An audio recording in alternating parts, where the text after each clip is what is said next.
What's going on, everybody, and welcome back to Tech Cubed, and today we are going to be taking a look at this hard drive right here.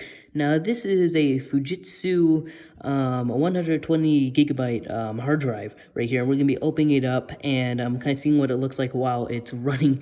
Now, to give you a little background on this hard drive, it's serial ATA right here, so it uses the SATA interface. So it'll be very easy to connect up.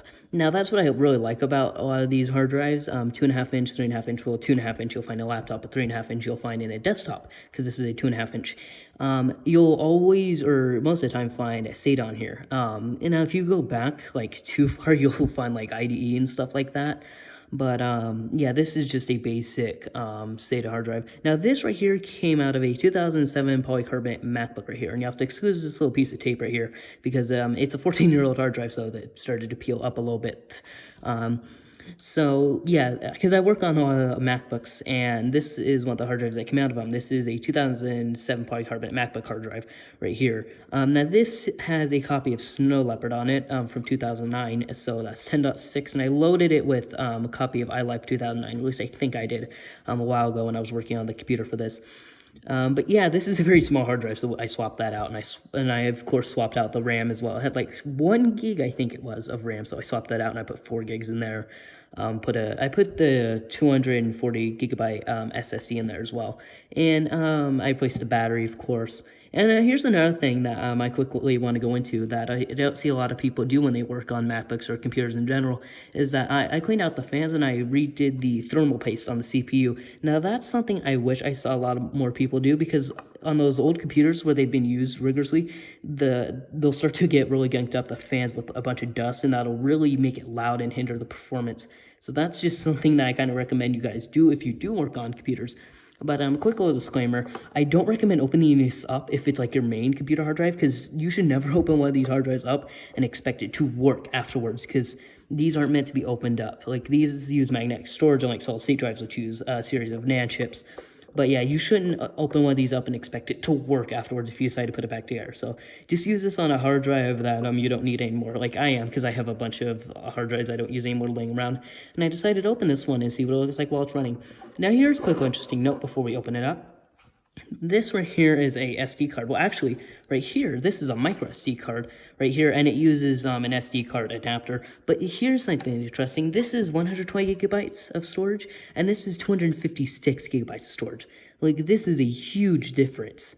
Now, admittedly, this is a pretty large micro SD card. You can find these like for like 32, 64 gigs, and that's what you can find a lot of these in.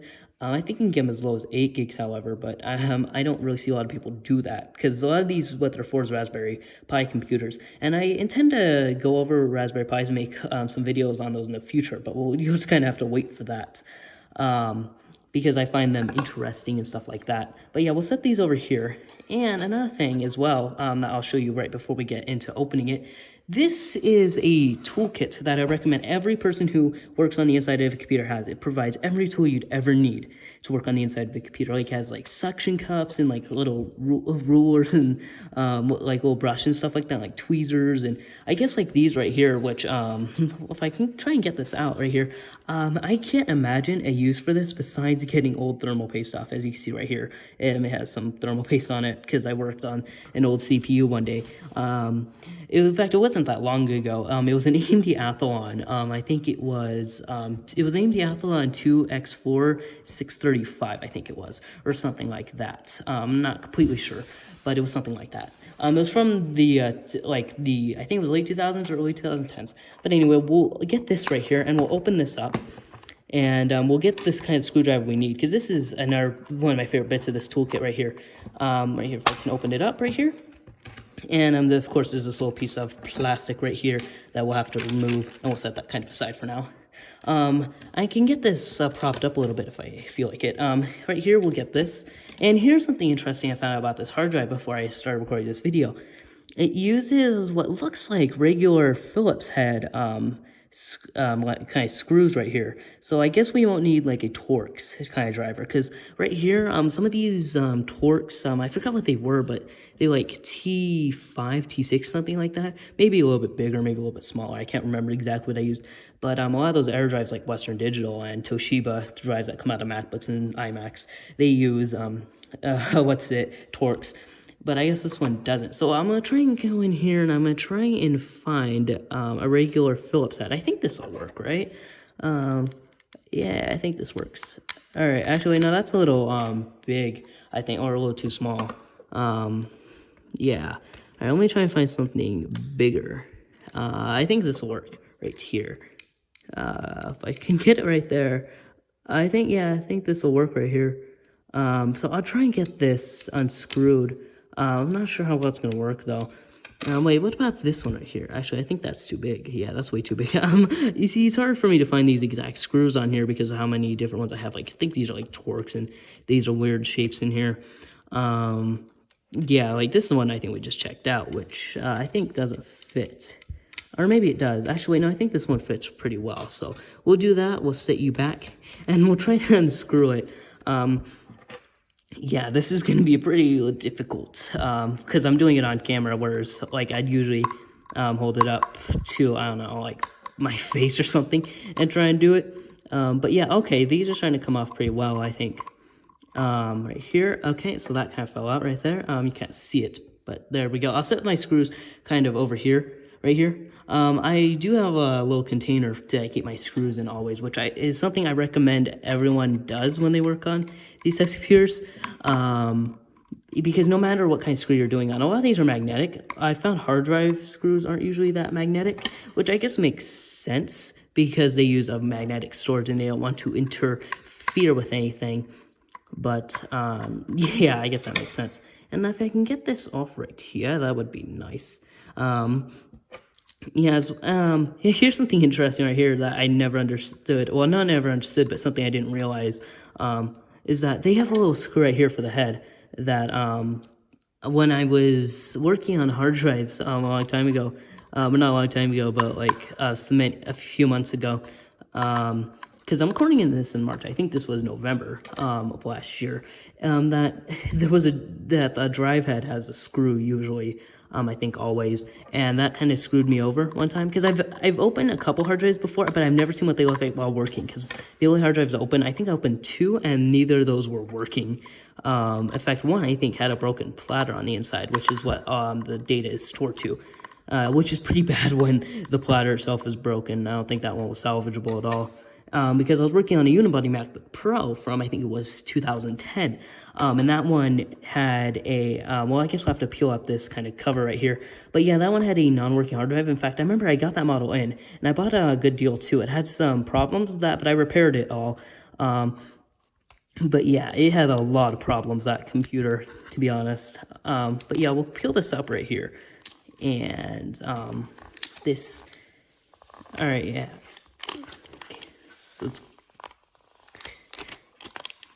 So now I see a lot of these hard drives, they say like your warranty is void if this thing is removed. Yeah, it's pretty sticky right here. But yeah, here's the paper right here, has the bits and pieces. I don't know, well, not bits and pieces, has nothing on it, but it's not important. It just kind of tells you some information, very brief about the drive. If I can get this bit unscrewed right here, is it coming off? I think it's coming off right here. Or does it use a different type of Phillips head screw? I'm not sure. In fact, I think I'm getting it off, but it's being a little difficult with me. Yeah, it's being a little difficult with me. So we're going to try a different type of Phillips head right here. So we're going to put this back, and we're going to kind of see. Do you work well with it right here? I think you don't. Okay, I don't think you do. Okay, let's switch. All right, let's switch gears back to the original one because I messed up right here. Here's the nice thing about this screwdriver, though. I could put this little bit back in here, and I could put this little bit right back in here, too. And it works just fine. So let me... All right, yeah, it's working. Yeah, okay, so it's working now. It just wanted to be a little difficult with me for a little bit there. Yeah, it's coming off. All right, so if I can get this off now. Now, I think I usually have to take a tool and kind of peel up the hard drive But that's in my experience. Oh, wait, no, is it not coming off? Is it not coming off? I don't think it is. Man, this is the thing about these hard drives, that they kind of annoy the crap out of me sometimes because they have super difficult things. Like, I can't really tell if it's being unlocked or not, or being unscrewed, because I kind of see it, but I don't see it. So as best as I know, it's being unscrewed, but I can't tell because it's kind of moving, it's kind of not. It looks to me, so if I kind of get closer here and kind of see. Yeah, no, I don't think it is getting off, so I might have to go get a different type of screwdriver. All right, so we will be right back. All right, so we're back, and I just got this little bag right here, which has a bunch of screwdrivers in it.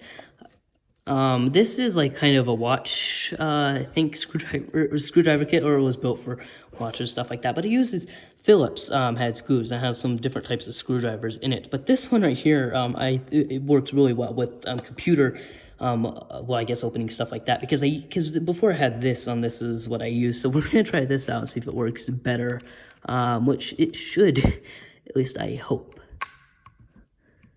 Well, it's getting more of a grip on there. Oh, yeah, this one works way better. All right.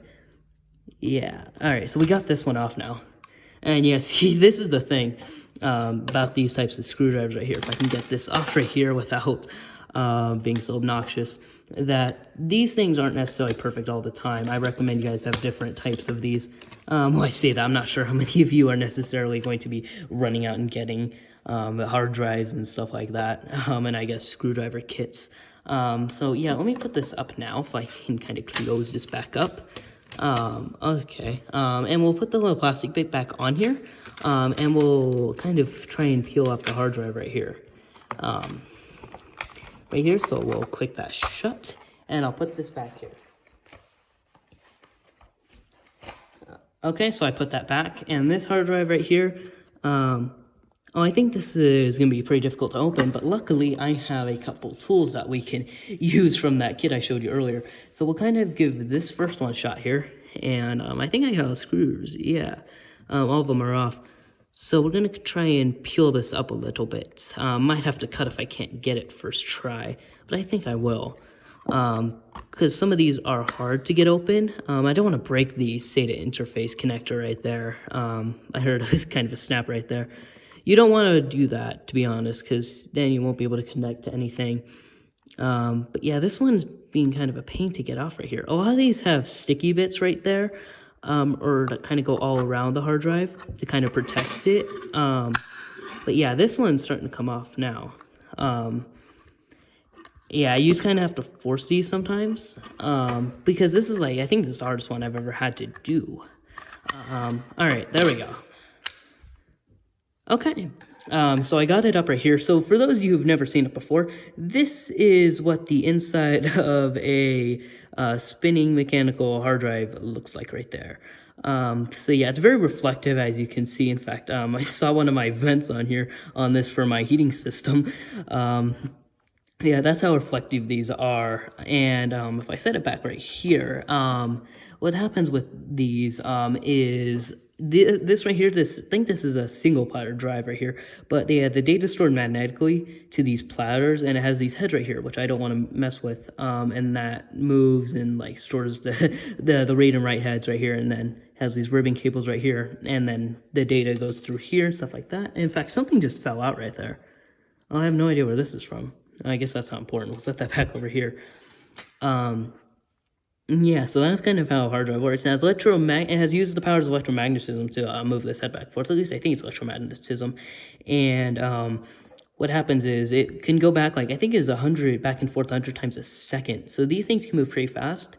Now, I was thinking originally that I would take off this back part right here, but that's not really that interesting because I've done it before. It's not really that interesting, and I run the risk of breaking this, and I can't break it, so because I really want to see what this looks like while it's running. So I'm going to plug it into a computer, and we'll kind of get it set up right here. Okay, so I just booted up the computer right here, and I told it to boot into this hard drive right here, because you can do boots into kind of external secondary drives. on MacBooks. In fact, I see a lot of people saying like when they buy like secondhand computers and stuff like that, I can't believe it came with Windows. It's fake. No, if you go to option, you can like boot into different partitions on your disk, or I think it's like external drives, stuff like that. You can really boot into a lot of stuff with this. It's not as versatile as say the Windows boot thing, but it's pretty good. Well, I guess there are some pretty good boot managers for this, but I guess it really depends on Windows, kind of what computer motherboard you have. So I did on here, it has have Snow Leopard, and I did get iLife on here, which you can tell because it says iMovie, iPhoto, iDVD. Now I did get a Google Chrome on here, which is weird because I don't remember getting Google Chrome on here because I use Firefox on my main desktop computer. But yeah, I guess I do have Google Chrome on here for some reason. I guess I did get it because it's a pretty okay web browser. It's not my favorite web browser, but it's a pretty okay one. It's better than a lot of the other ones like Microsoft Edge, or I guess Yandex, even though I guess that's not a fair comparison because you're comparing to an American web browser to, I guess, a Russian web browser. Yeah, that's Yandex for those of you who didn't know, even though that's not what this is about. So yeah, this is what it looks like while it's running right here. It has the heads moving back and forth, the reading and writing data. I guess it stopped right there though. This is a 2010 unibody MacBook Pro, for those of you who are wondering.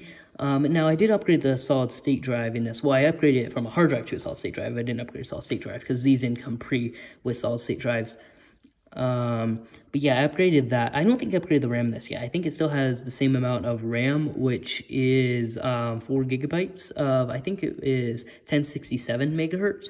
But I might upgrade this to 8 gigs of RAM in the future, but I'll kind of bring up the thing right here, and it'll show you kind of like 4 gigs of 1067 megahertz CDR3.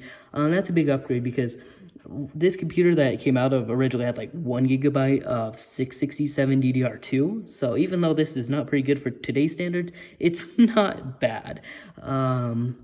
Yeah, compared to some of the other things on there. Now, one of the things I do want to try on here is kind of move like a big file onto it and kind of see like it's moving back and forth, writing the data. And for that, I do have this right here. It's a 1 gigabyte flash drive. It's not that big, mind you, because it's a pretty old flash drive too. But I do have, don't judge me for this in the comments, but I learned how to program in Python a while ago, and I didn't want to download a kind of like a 600 megabyte sample file from the internet. So this is a copy of the PyCharm installer on this. So don't judge me in the comments for that, but that's what I have on this flash drive. Will it work? Because there's not much space right here for these things to go in here. This is at 62%. The battery, I think maybe I should upgrade the battery in the future as well. I called it trash because I don't know. If I move it down here, it kind of shows you right there. Let's open up a new Finder window and kind of do the documents right here. Oh, the intro video as well. Now, this is the intro video for Snow Leopard right here. If I could bring this down, kind of show you guys. This is the intro video for Snow Leopard right here that I really like, and I edited it in iMovie. Yeah, that's just a little thing right there. That's not important because I like the Snow Leopard intro video, so I kind of edited it and brought it to my other computer. Just kind of, I don't know, just because I felt like it. So we're going to move this file over. I think it's 300 megabytes. I can't even launch it because it's an exe file. But yeah, we're going to try and move it onto here. And it's going to work very hard at writing the data to the drive. In fact, it says right there, in fact, I think I can see a lot of these things, but you guys can't because of the way the camera's positioned. But it's 311 megabytes of data. So it's going to take a while to kind of store the whole thing to this right here. And you remember a while ago, right here with this file of the hard drive, yeah, I don't know where that goes. I'll watch the video later when I'm editing it and kind of see where that goes. I don't know where it goes. Yeah, it's writing all the data to it. And these are super reflective too. In fact, you kind of almost see me on there. But yeah, these are incredibly reflective on there. And that's pretty cool how fast the head moves on these. To be honest, it's kind of a cool retro technology. Well, not retro technology because these are still used for mass storage today, but in the future, it's going to be kind of cool retro technology to look at. Like, this is how, we used to store data, in the future. We'll tell that to the people who never lived to see these things. Yeah, it's taking a while. It got 75.5 megabytes out of 311 megabytes. So yeah, it's gonna take 4 minutes. yeah, it's gonna take a while because this is slow. It's a slow hard drive. But yeah, that's pretty cool in my opinion. In fact, if you feel it kind of vibrates a little bit because this is 5,400 RPM. So this platter right here, spinning platter, moves 5,400 times per minute. Which is pretty fast. Now this is a 2.5-inch drive. A lot of the drives that go in laptops are 2.5-inch. Well, hard drives that go in laptops are 2.5-inch, or at least they were back when hard drives went in laptops. But hard drives and desktops, which are still pretty common today. In fact, on my main computer, I have a 2 terabyte hard drive with a 1 terabyte M.2 SSD. But yeah, this is well, 3.5-inch drives is what you would find on a bigger drive. Yeah, you'll find them in higher capacities as well. I kind of lost what I was saying there for a second there. You have to excuse me. Because I get sidetracked a little bit right here. But yeah, you'll find these at higher capacities if you're on desktop, and they'll be like 3.5-inch on desktop as well, where usually they're common to be 2.5-inch on here. In fact, I've heard they make like 1.8-inch hard drives, and I can't even like imagine trying to use one of those. Like they probably come in such low capacities compared to their ones. And they probably go pretty slow too, like 4,000 RPM maybe. That's kind of my first guess, to be honest. I'm not sure how far they or how fast they do go, but that's my first guess. 4,000 RPM. But they did used to make like 10,000 RPM drives, but those aren't used anymore because they used to be like super fast. But now they're using solid state drives. In fact, I should have probably got a solid state drive over here to open up. However, I do have way more hard drives than I do have solid state drives, so that's probably why I didn't get that one. But we can kind of go in here and to see some stuff. And we can like watch a video on here, and I've heard that if you shake these enough, they'll actually stop working. So we can try that today.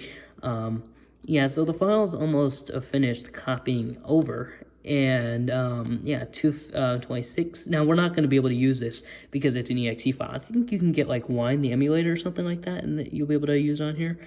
Yeah, I don't know how much that is worth it, to be honest. In fact, I love how I picked this up. It's like vibrating in my hand, but I set that back on here. It's fine. It's taking its time for sure.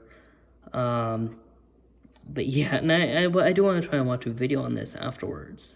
And less than a minute remaining. So yeah, it's kind of moving back and forth a little bit, writing the ones and zeros to different tracks right here. And it moves super fast as well. In fact, it kind of scared me a little bit because it was staying right there. And then it moved super fast. All right. In fact, it uses the power of electromagnetism on its side. And yeah, so... Man, that was weird right there, how I had my finger on it and it jolted super fast. So yeah, that's what that's about. Okay, finish copying over, and the hard disk should go to sleep soon. So yeah, we're gonna try and watch the intro video, or the intro sound. What's my volume set at? I should probably set low. Yeah, you can kind of hear it right here. Yeah, it has to read the data off of it and then, I guess, produce sound off of that. That'll be all for me today. I hope you enjoyed today's video. I'll see you all next time. Tech Cubed, over and out.